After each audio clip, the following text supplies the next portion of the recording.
Good morning, this is Kris Shoemaker, also known as Yehudah ben Shomeyr, and you're listening to Coffee with Kris, the time of the day where we share a cup of coffee and share a bit of the Word of God.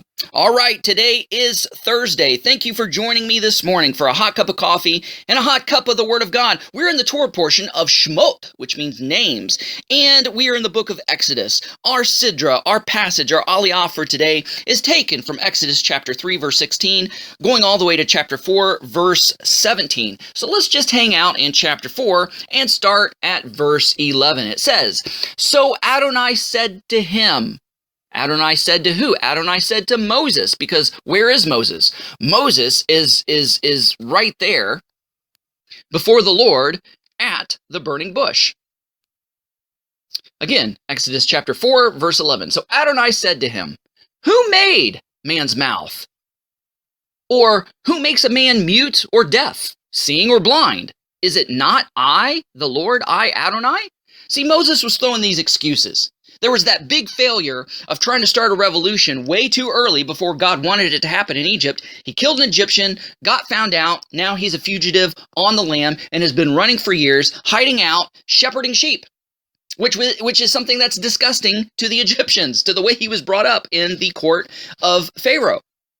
So Moses has a speech impediment. You know, maybe he stutters. It says his tongue is thick. He is slow of speech. So he's like, hey, I'm not your spokesman. I'm not the guy.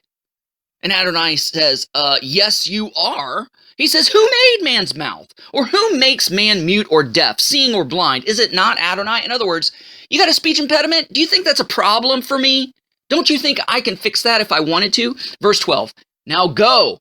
I will be with your mouth and teach you what to say." Not only does this imply that Moses had a speech impediment, but maybe he couldn't think quickly on his feet. And when you don't think quickly on your feet, sometimes you stutter because you are accessing your brain trying to find the right words to say. So maybe that's part of it as well. Now, I want to go to 1 Corinthians chapter 1, verses 27 through 29. It says, "Yet God uses the foolish things of the world so that he might put to shame the wise. And God chooses the weak things of the world so he might put to shame the strong. And God chose the lowly and despised things of the world, that things that are as nothing, so that he might bring to nothing the things that are."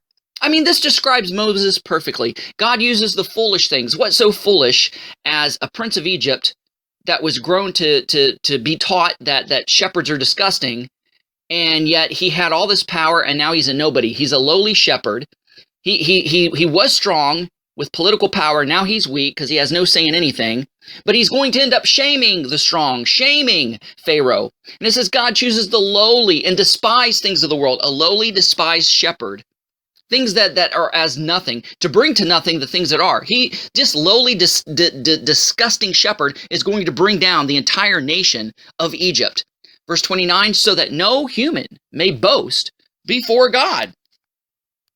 So you know what God likes to do? God likes to use crackpots. God likes to use failures. God likes to use nerds, geeks, weaklings, wimps, wusses. He likes to use cracked pots, so that he might get the greater glory. Because when people that are in those categories perform great things, they're like, oh, they could have pulled that off. There's got to be something divine behind that. And that's why God does that. Guys, thanks so much for listening. Go out there and have a great day. Shalom and God bless.